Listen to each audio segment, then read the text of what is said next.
पाकिस्तान को बड़ी कोई तारीखी शिकस्त हुई अनफॉर्चुनेटली T20s में। मेरे ख्याल है जो T20s में साथ लगा रहा हूँ, इस पे हमें बड़ा गौर करना पड़ेगा। पाकिस्तान की T20 इंटरनेशनल्स की अच्छी टीम थी, अनफॉर्चुनेटली अब वो परफॉर्म करते हुए नजर नहीं आ रहे। हमारे जो पहले स्किपर थे T20 के, वो कहते थे कि या तो विन है या आप सीखते हैं। तो क्या सीखा हमने इस सीरीज से, मैं जरा इसके ऊपर रैपअप कराना चाहता हूँ। पहले सना आपकी तरफ आता है, मुस्कुरा रही है, प्लीज। देखें, सीखा आपको यही है कि प्लेयर्स बदलने से, अगर आप सीखना चाहें कि खाली प्लेयर्स बदलने से कुछ नहीं होगा, आपको सिलेक्शन पॉलिसीज बेहतर करनी पड़ेंगी, आपको अपने सिस्टम में टैलेंट आइडेंटिफिकेशन और डेवलपमेंट बेहतर करनी पड़ेगी, और आपको बाकी दुनिया के साथ जो क्रिकेट खेलनी है उसको अच्छी तरह से समझना पड़ेगा, और आपको अपने जो सीनियर प्लेयर्स हैं जिनको आपने रेस्ट कराया है उसको ऑन बोर्ड लेना पड़ेगा। अगर उनको आपने वापस लाना है तो ऑन बोर्ड ला के वापस लाना है। अब एक और पैनिक बटन ना दब जाए कि अब ये टीम आ रही है तो उनको वैसे ही वापस ले आओ, नहीं। आप जब लाएंगे आपके एक स्टैंडर्ड होने चाहिए। आपके टॉप 6 में जिन्होंने बारी करनी है उनका स्ट्राइक रेट क्या होना चाहिए? क्या स्ट्राइक रेट था टिम स्टाइटन, फिल एलन का? 250 और 225 का। तो 225 का आपका हर दफा नहीं हो सकता, पर 160 170 के ऊपर आपको स्ट्राइक रेट आपके टॉप 3-4 लोगों का चाहिए होगा जब आप ऐसी कंडीशन में खेलते हैं। तो इन चीजों के ऊपर आप कॉम्प्रोमाइज अब नहीं कर सकते। और अगर आपने फिर वो रिवर्स गियर लगाया और यू टर्न मारा, जो हम पिछले काफी अरसे से कर रहे हैं, तो फिर आपको सिर्फ नुकसान ही होता रहेगा। Exactly. Thank you so much for wrapping up beautifully well. बाजी भाई, आपके लिए सवाल फर्क है मेरे पास, और फर्क ये है कि अगर हम पाकिस्तान की क्रिकेट की बात करते हैं, हमें डाउनफॉल तो जरूर नजर आ रहा है। मैं आपसे सिर्फ ये सुनना चाहता हूं कि अब हम ऐसा, क्या आपने हालांकि उस दिन बता दिया कि यार हम कैसे ठीक कर सकते हैं अपनी क्रिकेट को, लेकिन यहां से मूविंग अहेड अब क्यों ऐसा आपको लगता है कि यार बोर्ड जब भी फैसला लेता है तो ऐसा लगता है जैसे जो मोस्ट पॉपुलर सेंटिमेंट चल रहा होता है सोशल मीडिया पे, टीवी पे, उस पर फैसला ले लेते हैं, ब्लेम गेम शुरू हो जाती है और किसी और के मोंडे पे बंदूक रख के फायर कर दिया जाता है। तो ऐसा ही है ना, नीचे कुछ स्ट्रक्चर आपने बिल्ड नहीं किया तो फिर ऐसे ही फैसले होते हैं ना। वो आपने पॉपुलर तो रहना है तो उसमें ही आप फैसले करेंगे। दूसरा एक जो ये हवा चली हुई है कि जी प्लेयर डेवलपमेंट और लर्निंग करेंगे, ये हार के कोई लर्निंग नहीं होती। ठीक है, अगर आपकी टीम हारती रहेगी ना तो कोई एक्सपीरियंस, हारने का एक्सपीरियंस से आपको कुछ नहीं होता। अगर आप 4 वर्ल्ड कप खेलें और चारों में आप हार के आ गए हैं तो वो साउथ अफ्रीका का हाल देख लें।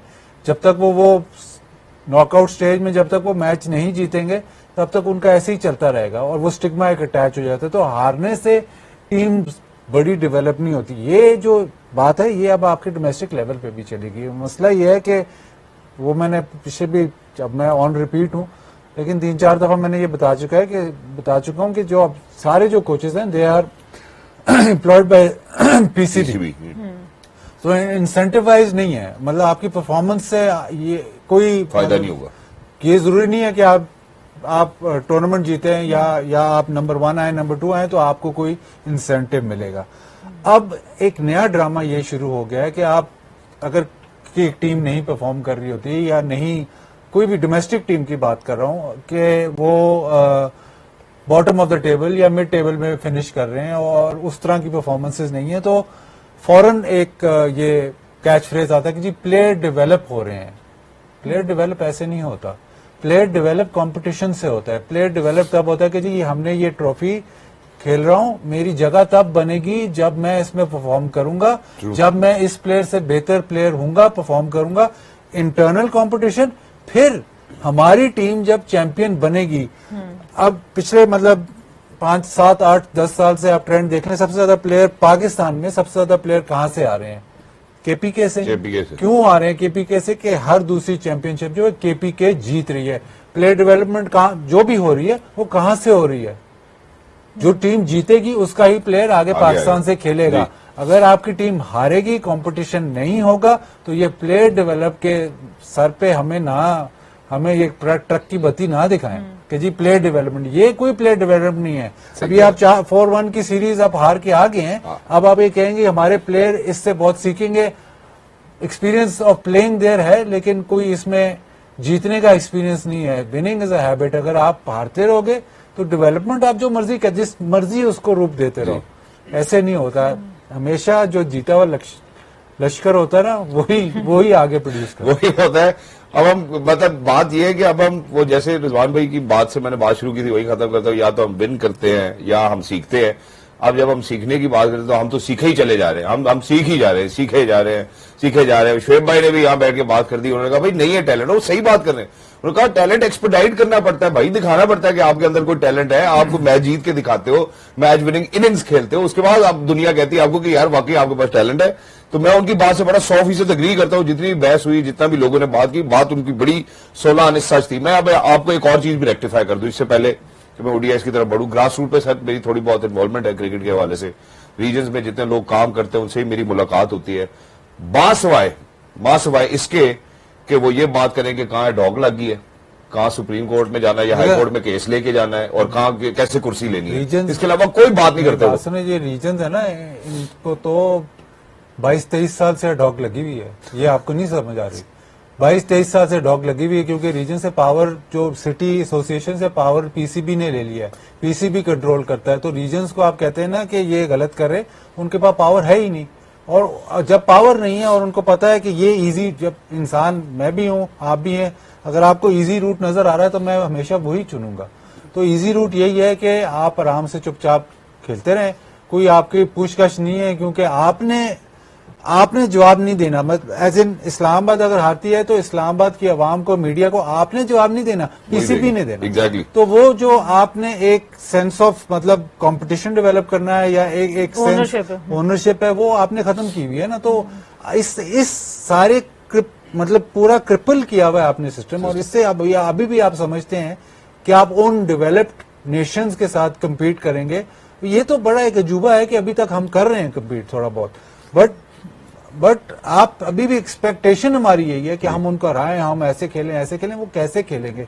2015 में जब मॉर्गन ने फैसला किया कि हम इस तरह नहीं जीत सकते वनडे व्हाइट बॉल क्रिकेट, हमने पूरा तरीका ही चेंज करना है, तो सिर्फ मॉर्गन उस तरीके में शामिल था, उसकी मैनेजमेंट शामिल थी।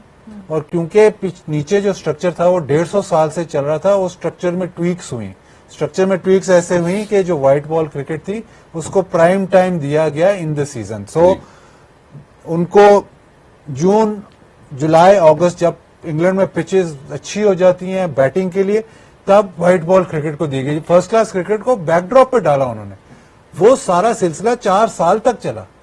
4 साल के बाद ये सारा सिस्टम चला, उसके बाद बड़ी मुश्किल से वो वर्ल्ड कप जीतते हैं। Even in the world cup लोग जब वो एक आधा मैच हारे तो प्रेस कॉन्फ्रेंस में आके मॉर्गन कहता था कि this is the way we are going to play, और यही हमने बिल्ड किया, यही हमारी सक्सेस है, इससे हम पीछे नहीं हटेंगे।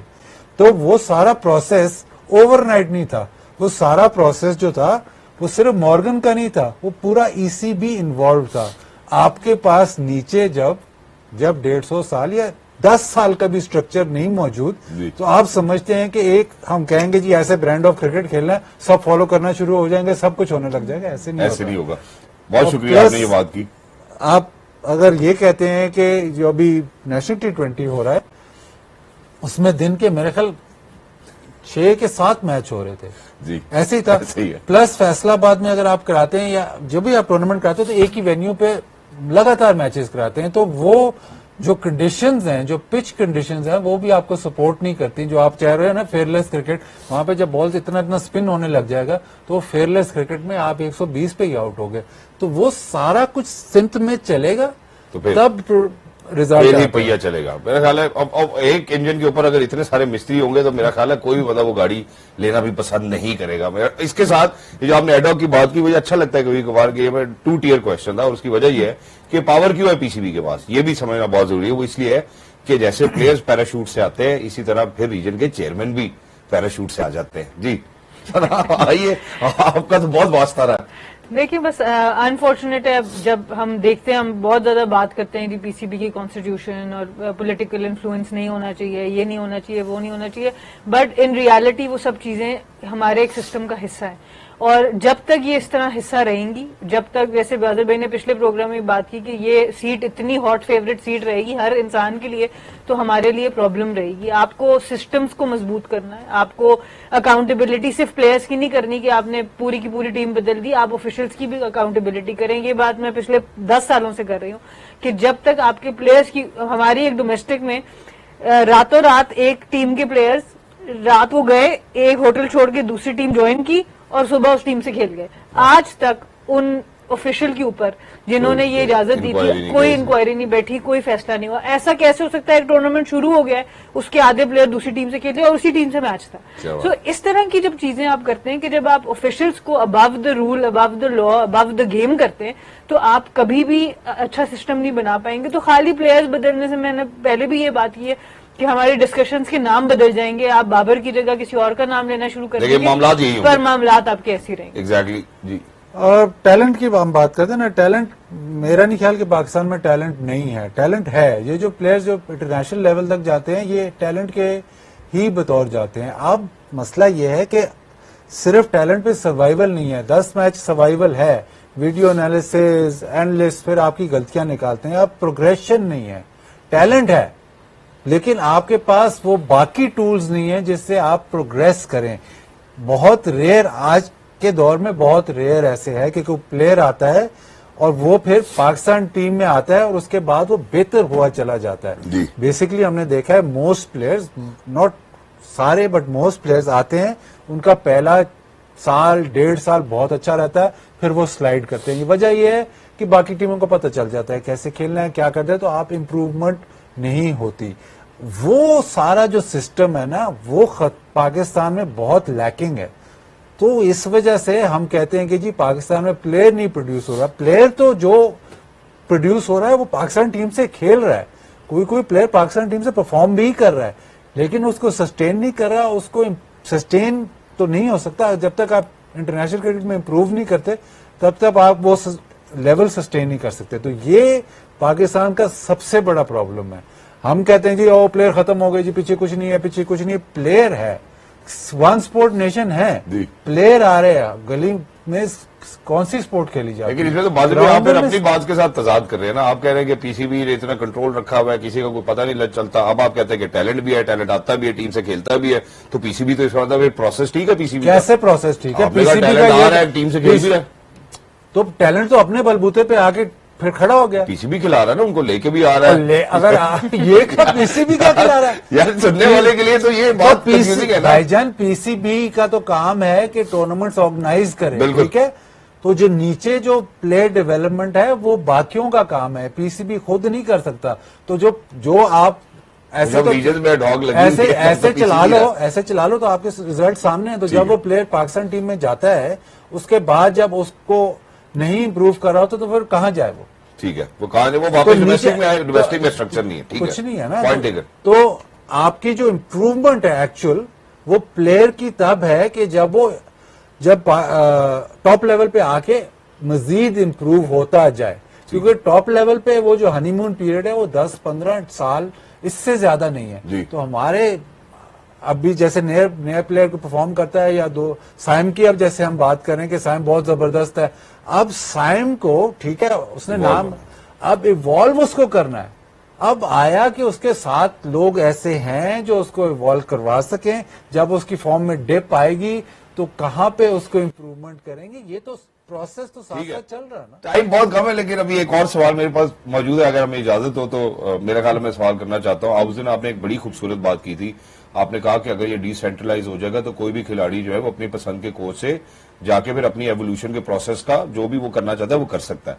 अब फर्ज करें कि जब भी, जैसे आपने साइम की मिसाल दी, अगर खुदा न खास्ता उसकी फॉर्म में कहीं डिप आता है, क्या उसके पास ये चॉइस होगी या बोर्ड उसको चॉइस देगा कि मैं अपनी पसंद के कोच से जाके सीखना चाहता हूँ, या मैं इस टीचर से सीखना चाहता हूँ, या ये मुझे अच्छा समझा सकता है, इससे मेरी वेवलेंथ मैच करती है, मेरी बात सुनेगा भी, समझेगा भी, ऐसा होगा? इसलिए फिर वरना फॉर्म नहीं ना ठीक होती, इसलिए तो फॉर्म नहीं ठीक होती। अगर मैं इंग्लैंड की अगर मिसाल दूं तो ग्राहम गूच का क्रिकेट बोर्ड से कोई ताल्लुक नहीं था। तो जिस जमाने में इंग्लैंड नंबर 1 टेस्ट साइड बनी हुई थी, उसके कई सारे प्लेयर्स जाते थे ग्राहम गूच के पास, उससे वो जो मेंटोरशिप असल वो उसके पास जाते थे कि यार ये प्रॉब्लम आ रहा है या जो भी। और कई प्लेयर्स ऐसे जो तो अपने ओरिजिनल कोच के पास जाते थे कि हमारे यहाँ पे, सना ने बात की कि सिलेक्टर्स का ओवरटर्न इतना ज्यादा है, हेड कोच का, वो हेड कोच वैसे ही क्योंकि इनसिक्योरिटी है, वो हेड कोच अगर बैटिंग कोच है आपका पाकिस्तान टीम का और एक लड़का कहता नहीं जी मैंने फलाने बंदे के पास जाना है, तो वो आपका ख्याल है कि इजाजत दे देगा? वो आपका ख्याल है कि कहेगा कि नहीं यार तुम जाके उससे, और जब अगर उसने बेहतरी ले आया कोई और तो बात बस फिर- तो फिर हेड कोच का क्या हेड कोच वही आ जाएगा। इनसिक्योरिटी इतनी है ना। इस इनसिक्योरिटी का एक जल्दी से वाक्य जी, जी, सुना जी, देती जी। हूँ। अभी जो T20 जरूरी वर्ल्ड है। कप हो रहा था, तो अनफॉर्चुनेटली उसमें फातिमा सना जो हमारी कप्तान है, उनके अब्बू की वफात हुई और वो unfortunately। वापस गई पाकिस्तान मिले और लगा, फिर वो वापस आई। वापस आई। तो जब वो आई तो एलिसन मिचेल जो थी वो टॉस पे जाना था उन्होंने, तो वो मेरे पास आई, उसने कहा कि तुम सना से पूछ लो कि वो अपने वालिद के बारे में बात टॉस पे करना चाहती है या बाद में, बिकॉज आई वांट टू मेरी रिस्पेक्ट आपकी हर मेरी बात हुई, हाँ जी। कि हो सकता है इमोशनल ना हो जाए मैच से पहले। तो वो बाद में करने गई सना से मैच से पहले, तो अंदर से बुलावे आ गए, बाहर साथ मत खड़े हो, बात मत करो। मतलब ये हम लोगों का माइंडसेट है कि अगर कोई सीनियर प्लेयर मैच से पहले, जिसने पहले क्रिकेट खेली हुई है, वो आके आपके कप्तान से या किसी से बात करते हैं, तो वो इनसिक्योरिटी अंदर थरथली मच जाती है कि पता नहीं क्या समझा देंगे कि इसको खिला दो या उसको खिला दो जो या हमने समझा के भेजा कहीं वो गलत ना हो वो जाए। गलत। तो हम लोगों की इतनी इनसिक्योरिटी है, तो Exactly। फिर ये अनफॉर्चुनेटली ये चीजें हमें खत्म करनी पड़ेंगी। सिक्योर रहें, अगर आपकी बात अच्छी है तो लोग जरूर सुनेंगे। एग्जैक्टली और मेरा ख्याल है इसका एक ही जवाब है, और वो जवाब ये है कि एज मुस्लिम्स हमें पता है जो हमारे नसीब में वो हमें मिलना ही मिलना है। आप जिधर मर्जी चले जाएं, तो आई थिंक ये थोड़ा सा एजुकेशन, थोड़ी सी मुझे लगता है कि किसी अच्छे साइकेट्रिस्ट साइकोलॉजिस्ट को हायर करना चाहिए, कोई सेल्फ अवेयरनेस होनी चाहिए, को पता होना चाहिए कि दुनिया में क्या चल रहा है। जो रीजन में लोग हैं उनको रिसर्च कब बताना चाहिए हमें कि यार रिसर्च भी एक चीज होती है। बहुत सारे एनालिस्ट आते हैं, वीडियो एनालिस्ट आते हैं, उनका इस्तेमाल करना चाहिए, अपनी फॉर्म कैसे इवॉल्व करना चाहिए। इसी तरह अगर हम ऑलराउंड एबिलिटी की भी बात करें, I think it's the practice which makes the man perfect. अगर हम पीछे जितने भी लेजेंड्स की बात करते हैं जिन्होंने पाकिस्तान की क्रिकेट में आके राज भी किया और दिखाया कि यार पाकिस्तान बहुत अच्छा खेल सकता है, उन लोगों ने के पीछे बरसों की मेहनत भी है और वो डेडिकेशन के साथ करते रहे। It's not a hybrid model and a hybrid model can never work for a player over here in Pakistan unfortunately, because it's we are a one sport nation. उस पर बहुत एम्फोसाइज भी होता है, क्रिटिसिज्म भी होता है। I think people really need to kind of work around it. मैं अपने एवोल्यूशन प्रोसेस की बात करता हूँ। अल्हम्दुलिल्लाह आज अगर हम ये गेम ऑन के सेट पे मौजूद है, सो आई थिंक मैं अपने डायरेक्टर को बहुत क्रेडिट देता हूँ फॉर डिजाइनिंग इट जिस तरह से, जिस खूबसूरती के साथ। मेरे नहीं ख्याल कि आप इंटरनेशनली भी किसी चैनल पे देखें तो आपको इस तरह के बेहतरीन सेट्स नजर आते हैं, कंटेंट नजर आता है। यहाँ पे कोई मजाक नहीं किया जाता, कोई किसी को जुगते नहीं मारी जाती, कोई लतीफे नहीं सुनाए जाते। It's all about cricket. Game on है, लुक आफ्टर योरसेल्व्स। अल्लाह हाफिज, कल मिलेंगे। Thank you so much sir for being with us, lovely to have you. अल्लाह हाफिज।